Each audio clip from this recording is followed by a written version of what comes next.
ناظرین، اب سوال یہ ہے کہ گمنام، خاموش اور پچھتانے والے رہنماؤں میں سے اگر کوئی تحریک انصاف میں واپس آنا چاہے تو پارٹی کے دروازے کس کے لیے کھلے ہیں؟ یہ پوچھیں گے ہمارے ساتھ پارٹی کے ترجمان جناب رؤف حسن صاحب۔ رؤف حسن صاحب، بہت بہت شکریہ آپ کے قیمتی وقت کا۔ یہ گفتگو ہو رہی ہے پارٹی میں کون آئے گا کون نہیں آئے گا، اس پہ میں بات کروں گا۔ سب سے پہلے خبر کی تصدیق کر دیں، اس کا تعلق اس سے نہیں ہے کہ شیر افضل مروت صاحب جو ہیں، کیا اب باقاعدہ طور پہ یہ طے ہو چکا ہے کہ پی ایس سی کے چیئرمین وہی ہوں گے؟ آج خان صاحب نے یہ فیصلہ کیا ہے جی، بالکل گور صاحب آئے تھے اور انہوں نے اڈیالہ سے باہر بریف بھی کیا اور اس کے بعد ان سے ملاقات بھی ہوئی ہے جی۔ آج یہ فیصلہ خان صاحب نے کیا ہے جی۔ اچھا ٹھیک ہے سر، ٹھیک ہے۔ اچھا سر، یہ بتائیے گا اب جو اگلی صورتحال ہے وہ یہ ہے کہ پی ٹی آئی کے اندر واپسی کا سلسلہ کیا شروع ہوا چاہتا ہے؟ کیا پی ٹی آئی چھوڑ کے جانے والوں کو واپس لے گی تو کس شرط پہ لے گی؟ کیا کوئی کیٹیگری ڈیفائنڈ ہے سر کہ یہ واپس آ سکتے ہیں مگر یہ واپس نہیں آ سکتے؟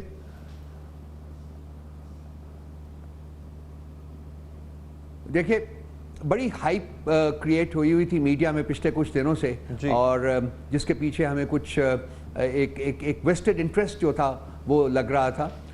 سو آج باقی چیزوں کے علاوہ یہ بات بھی بڑی ایکسٹینسولی ڈسکس ہوئی ہے اڈیالہ میں، اور جو فیصلہ کیا گیا ہے وہ یہ ہے کہ جب تک خان صاحب باہر نہیں آتے ہیں اور یہ ہماری ٹاپ پرائیورٹی ہے، خان صاحب کی ریلیز جو ہے وہ اس سے زیادہ امپورٹنٹ چیز ہمارے لیے کوئی چیز نہیں ہے۔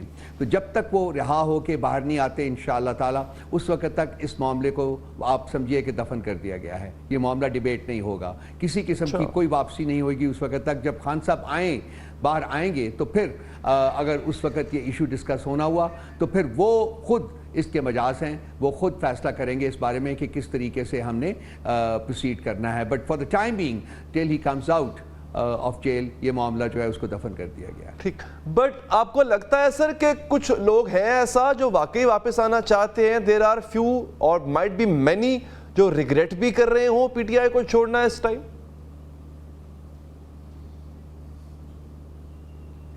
دیکھیے، میں آپ کو کیا بتاؤں کہ ورچولی تمام یہ لوگ جو ہیں ان کے الیکشنز میں جنہوں نے حصہ لیا ہے ان کے تو سیاسی جنازے نکل گئے ہیں، اور باقی جو الیکشنز میں حصہ نہیں لے سکے وہ بھی اپنے سیاسی جنازے اٹھا کے اپنے کندھوں کے اوپر یہ ہمارے در کے اوپر بڑی دیر سے نوک کر رہے ہیں کہ جی ہمیں خدا کے واسطے واپس لے لیجئے۔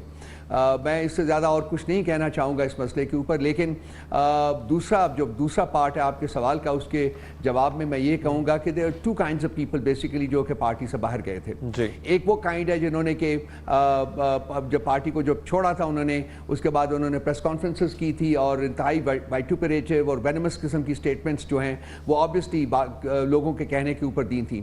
یہ اور دوسرا وہ طبقہ ہے جو کہ انڈر پریشر اسٹیٹ ٹارچر کو کنفرنٹ کرتے ہوئے انہوں نے پارٹی تو چھوڑی، پارٹی چھوڑنے پہ مجبور ہوئے، لیکن انہوں نے ایز سچ پارٹی کے خلاف یا چیئرمین عمران خان کے خلاف کوئی سٹیٹمنٹ نہیں دی۔ سو یہ دو کیٹیگریز ہیں، اور میرا خیال ہے کہ جب خان صاحب انشاءاللہ تعالیٰ جیل سے باہر نکلیں گے اور اگر یہ معاملہ جو اس کے بعد اٹھتا ہے تو پھر ان دو کیٹیگریز کو سیپریٹلی دیکھنا پڑے گا ان آرڈر ٹو ایسرٹین کہ کون سا وہ شخص ہے جو کہ ڈیزرو کرتا ہے to come back into the party. لیکن میں اس کے ساتھ ساتھ آپ کو ایک بات اور بتانا چاہوں گا کہ یہ جو 2 سال جب سے یہ لوگ نکلتے رہے ہیں، اس کے بعد پارٹی میں ایک آئیڈیولوجیکل کارڈر جو ہے وہ ایمرج کیا ہے۔ یہ ینگ لاٹ ہے جو پارٹی کے ساتھ ورچولی بچپن سے اپنی چائلڈہڈ سے پارٹی کے ساتھ ایسوسیٹڈ ہے۔ یہ بہت ہی زیادہ کمیٹڈ آئیڈیولوجیکل کارڈر ہے۔ سو اب ہمیں دیکھنا یہ بھی پڑے گا نا کہ وہ لوگ جنہوں نے کہ تکلیفیں برداشت کی اور وہ اسٹیڈفسٹ رہے اور وہ کھڑے رہے، انہوں نے گیون نہیں کیا، ان کو کمپیئر کرنا پڑے گا ان لوگوں کے ساتھ جو کہ under the threat of what ever وہ پارٹی کو چھوڑ گئے۔ تو یہ جو لوگ ہیں جو آئیڈیولوجیکل کارڈر ہے، یہ پارٹی کا بہت بڑا اثاثہ ہے۔ تو ان کے جو خیالات ہیں، ان کے جذبات جو ہیں، ان کو بھی ہمیں اکاؤنٹ فار کرنا ہوگا، اور اس کے بعد ہی کوئی فیصلہ جب بھی موقع آتا ہے خان صاحب کی رہائی کے بعد وہ کر سکیں گے، اس کے بغیر نہیں۔ سو مختلف جو فیکٹرز ہیں وہ اس میں کارگر ہوں گے۔ تو رؤف صاحب، اب میں ذرا جو آپ نے کیٹیگری ڈیفائن کیا ہے، کیٹیگری ڈیفائن کی ہے، So I just want to clear that who falls into that category, because there are people جو یہ کہہ رہے ہیں کہ ہم نے تو چھوڑی ہی نہیں party, we didn't leave, we didn't go anywhere. اب میں سٹارٹ کرتا ہوں شری مزاری سے. پارٹی کی پرانی ساتھی ہے, بہت پرانی ساتھی ہیں, بہت کلوز خان صاحب کے, بلکہ ان کے جانے پہ خان صاحب نے افسوس کا اظہار بھی کیا تھا, ان کے اور آئی تھنک عامر کیانی صاحب کے.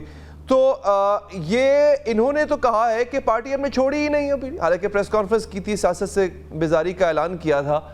شری مزاری کے لیے کیا جگہ ہے پارٹی میں سر؟ دیکھیے میں ایک انڈیویجولز کو ڈسکس نہیں کرنا چاہوں گا. میرا خیال ہے کہ جب موقع آتا ہے, جب سچویشن کریٹ ہوگی, خان صاحب جب میں نے کہا ہے کہ ریلیز ہوں گے, اس کے بعد میرا خیال ہے کہ وہی مجاز ہوں گے اس چیز کو دیکھنے میں کہ ان میں سے کون سے لوگ ہیں جو کہ ڈیزرو کرتے ہیں فار ون ریزن اور دی ادر, اور کون سے وہ لوگ ہیں جو کہ ڈیزرو نہیں کرتے. وہی انہی کے پاس یہ پاورز ہیں اور انہی کے پاس یہ اتھارٹی ہوگی کہ وہ فیصلہ کریں. انڈیویجولز کو ڈسکس کرنا I think in their absence مناسب نہیں ہوگا. بٹ ماضی کا ٹرینڈ دیکھتے ہوئے رؤف حسن صاحب, خان صاحب کا ایک بڑا دل ہے, بڑا دل رکھتے ہیں وہ, چونکہ ماضی میں جنہوں نے پنجاب یونیورسٹی میں خان صاحب پہ حملہ کیا تھا ان لوگوں تک کو پارٹی میں بعد میں شامل ہونے کا موقع دیا گیا اور وہ شامل ہوئے. سو اس ٹرینڈ کو دیکھتے ہوئے کیا یہ امید کی جا سکتی ہے کہ the deserters will also be part of the party again? دیکھیے ونس اگین علی حیدر صاحب, مجھ سے آپ کو اس قسم کی ڈیفینیٹو انپٹ نہ امید کریں کہ میں آپ کو دوں گا, لیکن میں نے آپ کو جو ایک براڈ ڈیسیژن ہوا ہے وہ میں نے بتا دیا ہے. باقی یہ ہے کہ جب وہ آئیں گے اس کے بعد وہ میرا خیال ہے ایک کنسلٹیٹو پروسیس ہوگا. جو پارٹی میں لوگ بیٹھے ہوئے ہیں, جو پارٹی کو چلاتے رہے ہیں, اور یہ آئیڈیولوجیکل کارڈر جس کا میں نے ذکر کیا ہے, یہ تمام کی انپٹ لیں گے. مجھے پتا خان صاحب کیسے کام کرتے ہیں, وہ انپٹ کے بغیر, کنسلٹیٹو پروسیس کے بغیر کوئی فیصلہ نہیں کریں گے. اور میرا خیال ہے کہ جو بھی فیصلہ ہوگا اس میں تمام آراء جو ہیں پارٹی کے اندر ان کو لیا جائے گا, اور اس کی بیسس کے اوپر جو ڈومیننٹ اسٹریٹجی جو ہے وہ ایمرج کرے گی, آئی تھنک اس کے مطابق آگے بڑھا جائے گا. اچھا رؤف صاحب, ہے کون نہیں آتا, فرینکلی یہ وہ آئیں اور اس کے بعد یہ آپ کی ملاقات ہوئی عمران خان صاحب سے. سر مذاکرات کے حوالے سے اب خان صاحب کا کیا موقف ہے, کیونکہ پارٹی کے کچھ مختلف لیڈران ہیں, شہریار آفریدی صاحب, علی محمد صاحب, کسی نے کہا کہ مذاکرات ہوں گے, کریں گے, بیٹھیں گے ہم ان کے ساتھ, کسی نے کہا کہ نہیں, سوال ہی پیدا نہیں ہوتا.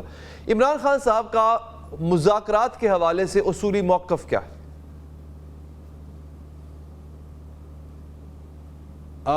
دیکھیں میں آپ کو ڈیٹیل میں ایکسپلین کر دیتا ہوں. آج سے کوئی 1.25 سال پہلے, اس سے بھی شاید زیادہ, 1-2 مہینے زیادہ پہلے, انہوں نے ایک سٹیٹمنٹ دی تھی جبکہ پی ٹی آئی جو اور اسٹیبلشمنٹ جو تھی وہ ان کی کانفرنٹیشن جو اپنے عروج کے اوپر تھی, اس وقت بھی انہوں نے کہا تھا کہ میں اسٹیبلشمنٹ کے ساتھ بات چیت کرنے کو تیار ہوں, اور اس سے آگے بڑھتے ہوئے انہوں نے ایک کمیٹی بھی کانسٹیٹیوٹ کی تھی. یہ 1.25 سال سے زیادہ عرصہ ہو گیا جس کی میں بات کر رہا ہوں. تو اس وقت بھی وہ اسٹیبلشمنٹ کے ساتھ انگیج کرنے پہ تیار تھے.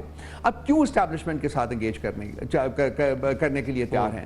دیکھیں یہ جو پپٹ حکومت ہے, اس میں سے پرائم منسٹر, چیف منسٹرز وغیرہ, کہنے کو تو وہ پرائم منسٹر اور چیف منسٹر ہیں, لیکن ان کے پاس رزم بھر بھی اتھارٹی نہیں ہے. یہ چرائے ہوئے مینڈیٹ کے اوپر وہ جو مینڈیٹ ہے اس کو کسی اور طاقت نے, اسٹیبلشمنٹ نے ان کے کشکول میں ڈالا, جس کی بل کے اوپر یہ حکومت کر رہے ہیں یا مختلف عہدے لے کے بیٹھے ہوئے, لیکن پاور ان کے پاس نہیں ہے. پاور کہاں ہے؟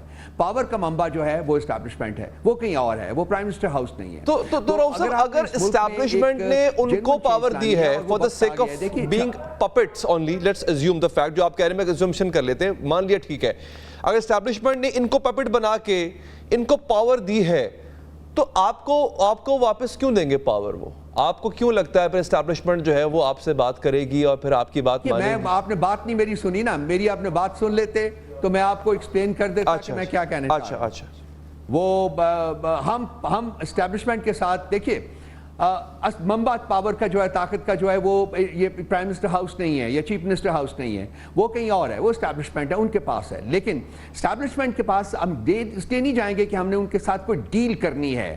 ہماری ڈیل صرف اور صرف پاکستان کی عوام کے ساتھ ہے. ہم جب بھی حکومت میں آئیں گے ہم ان کے مینڈیٹ کے اوپر آئیں گے, ان کی سپورٹ کی بیسس کے اوپر آئیں گے. اب سوال یہ پیدا ہوتا ہے کہ جی پھر ہم اسٹیبلشمنٹ سے کیا بات کریں گے؟ ہم ان کو یہ بتائیں گے کہ 76 سال میں ان کی انٹرفیئرنس, ڈائریکٹ اور انڈائریکٹ انٹرفیئرنس کی وجہ سے پاکستان غیر یقینی کا شکار رہا ہے. وقت آ گیا ہے کہ ہر ادارہ پاکستان کا جو ہے وہ آئینی اور قانونی اپنی جو لمٹس ہیں اس کے اندر رہ کے آپریٹ کرے.